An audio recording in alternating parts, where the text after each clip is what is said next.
Got me, artist? Yeah, I got you, coach. Yeah. We'll start with you, Gary.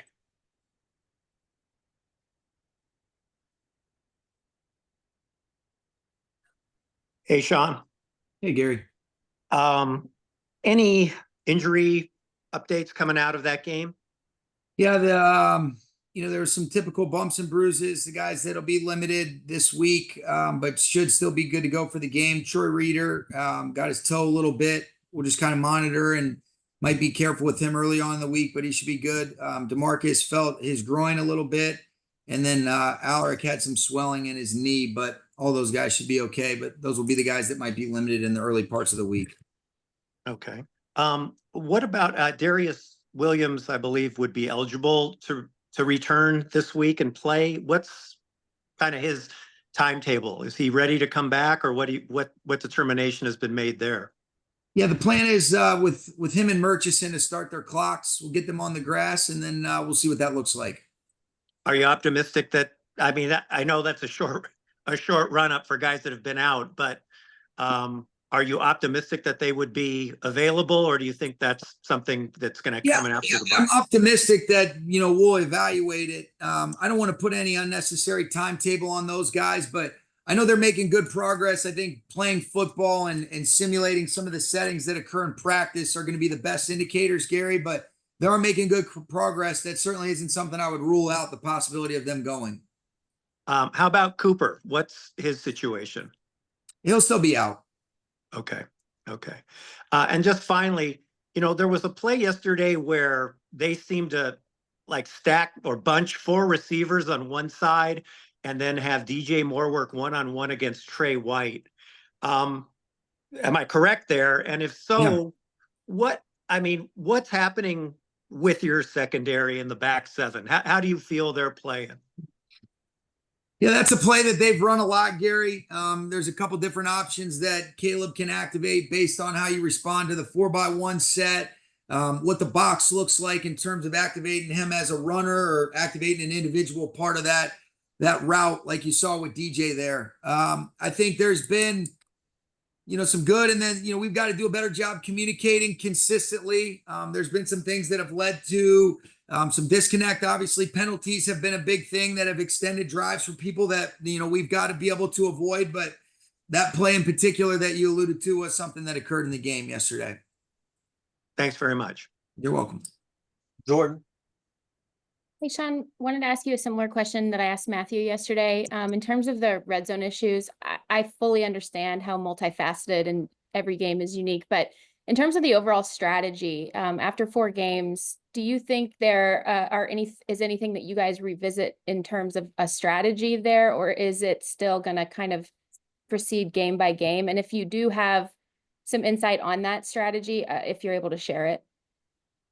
Yeah, I don't think we've executed very well. And it's not, there's certainly some runs and some passes. And, I think when you look at yesterday, and we're all in this together, so it's a collective, collaborative effort. But I think the thing that challenges me about yesterday is I thought we had a lot of good things, but everybody took their hand on some critical downs that led to us not executing or finishing drives.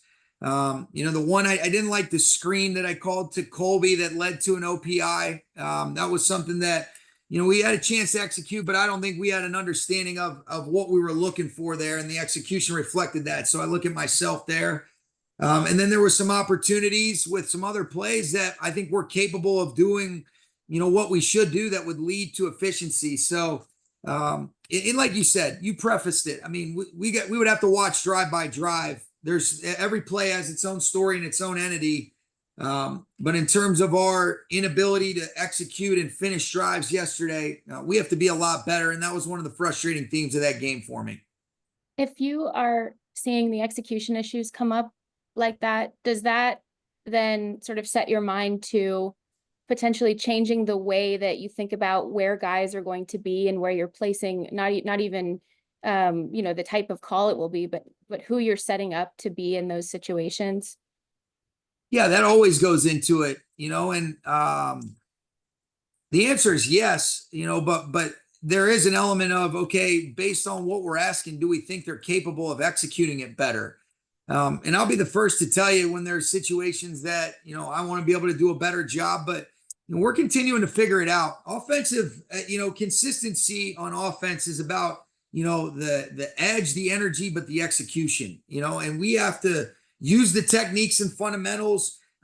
We have to play collectively 11 as one. And, we've been able to move the ball, but we haven't been able to finish drives. And that's because of a collaboration of things. And ultimately, I wouldn't ask guys to do stuff if I didn't think they were capable of. And I'll be the first to look at, when you say, all right, decisions that you want to make, spots you want to put guys in, but we do try to set up our plans to have answers versus a variety of things, even though there might be play calls where we're attacking certain coverage structures or front structures that I obviously believe we're capable of executing and delivering at a consistent clip, but that hasn't been reflected. And that there's, that's on all of us. And then kind of following up with Gary's question about the back 7 or 8, depending on, what sub package you guys are in. You guys made sort of moves all the way up to the wire in adjusting that group from inside linebacker to the back, some of the veterans you guys added in free agency. I think a lot of us were looking so much at the front and the draft investments and seeing veterans kind of be supplemented to maybe help those guys as well on the back end in free agency.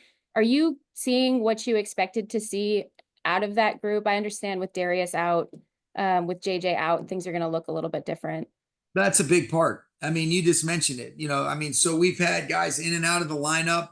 Corners have been in and out of the lineup. I mean, there's been multiple moving parts. It's maybe not quite as significant as the offensive line, and receivers, but it's pretty close. So, I mean, when you start moving guys around and having movable pieces, it's hard to establish continuity, and guys are in key critical spots of communication that they've never gone through before. So that was not part of the plan. And based on how things have unfolded, guys have been thrust into action on both sides of the football way faster than what was ever anticipated.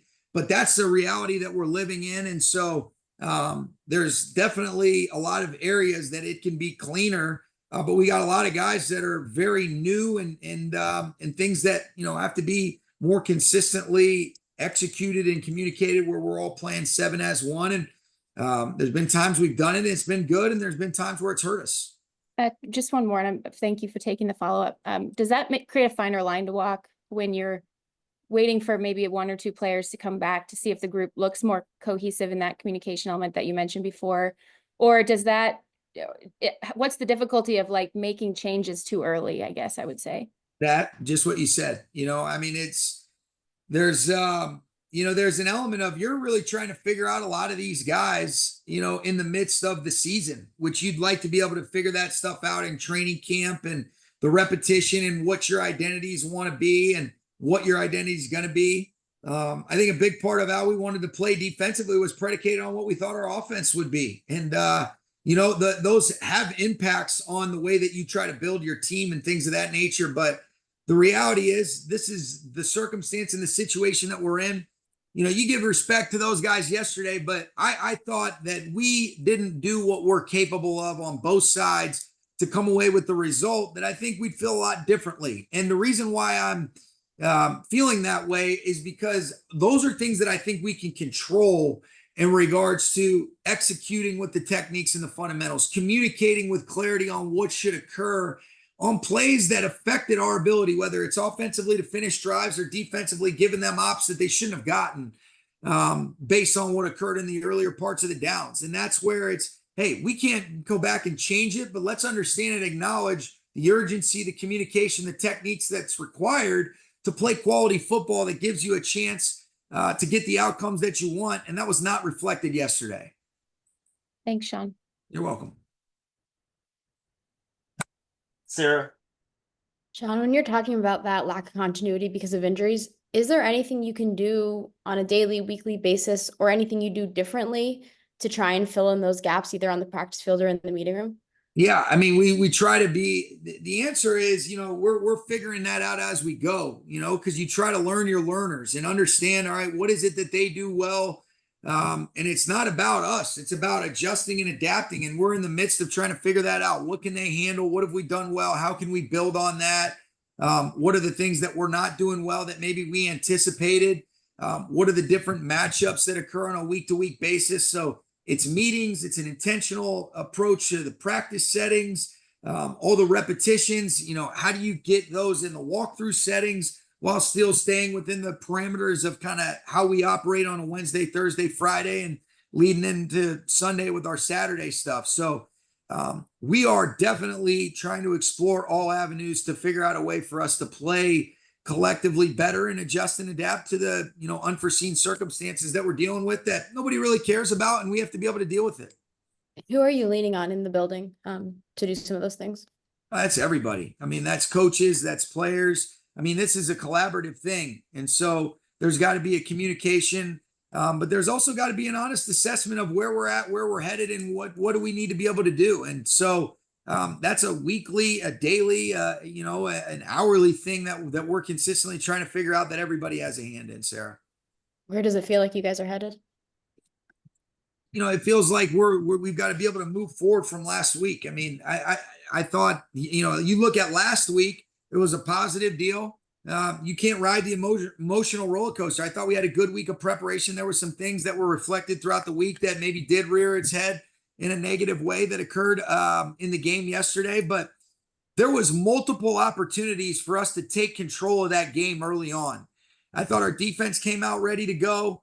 I thought we moved the ball. We didn't finish drives, and then it's 6-0, and then you give them a short field with a one-play drive that it shouldn't have occurred. And then you end up maybe looking like you're going to get a sudden change stop, and there's a penalty that occurs that puts the ball on the 1 yard line, and it's 7-6. And you're saying, what?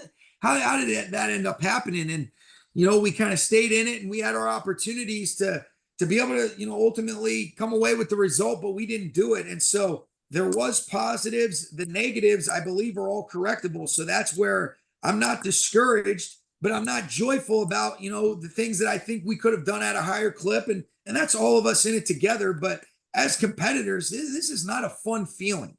I'm not going to apologize for not being excited about some of the things that have occurred, but I'm excited about our response and seeing how we continue to grow and figure it out as we go in what's a long season. Thank you. You're welcome. Wyatt. Hi, Sean.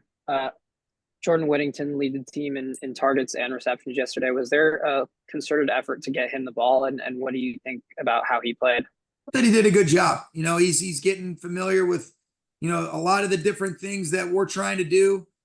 Made the most of some opportunities. I think it was about really what did the coverage dictate? We're spreading the ball around, had opportunities for, the other receivers to be able to get involved. Tutu made his impact. DeMarcus had a couple plays as well. So, I think we're at our best when the ball gets spread. And had a lot of play action passing yesterday. Was that something that was, more of a matchup decision, or is that kind of an indication of how you guys want to play moving forward? I think it's a week-to-week thing. There was a lot of space. I thought our guys did a good job, and then we had some issues towards the latter part in critical moments where we weren't targeted right that led to negative plays that could have been big ones. So, it'll be kind of week-to-week based on what we think is best for the opponent. Thanks, Sean. You're welcome. Wrap with you, Adam. Sean, we talked a lot about the offensive line finally having some consistency from week to week. Did that show up when you watched the tape from yesterday? There were some bright spots, and then there were some things, Adam, that have to be better. I thought the guys played hard. They've got a good front. They did a good job. They moved and mixed it up. They brought a lot of pressure on some of the second down situations, which we expected. Mixed in some different things, but all of it were things that we're not necessarily surprises, but it's what makes them a good defense. They have an identity with complementary mixers and some bright spots and some things that we need to get better on where, guys are accumulating experience for the first time. So I don't know if that really answers your question. There were some positives and there were some things that, want to see us improve upon. Yesterday, Troy was talking about how the team can take heart from the fact, or can lean on last year's response to the 3-6 start. Like, what lessons do you want the team to take from the way you guys responded last year? I think every year is a new year. You've got to go earn it. That team did a great job of being able to stay in the fight, play their best ball after the bye. that led to some continuity. I thought we were able to build as that season went on, and thought we played quality football, even if we weren't always getting the results. You know, that's the thing that I want to see. I want to see us play quality football on both sides. I think the special teams has been a relatively bright spot for us.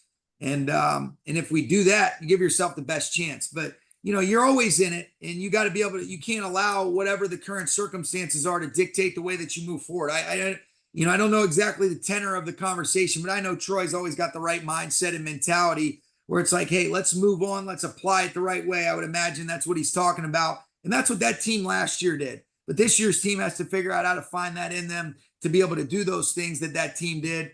The guys that were a part of it, I think, can draw some confidence from it. And then bring the other guys that maybe weren't a part of it with them to see if we give ourselves a chance to reflect the things that we're hunting up.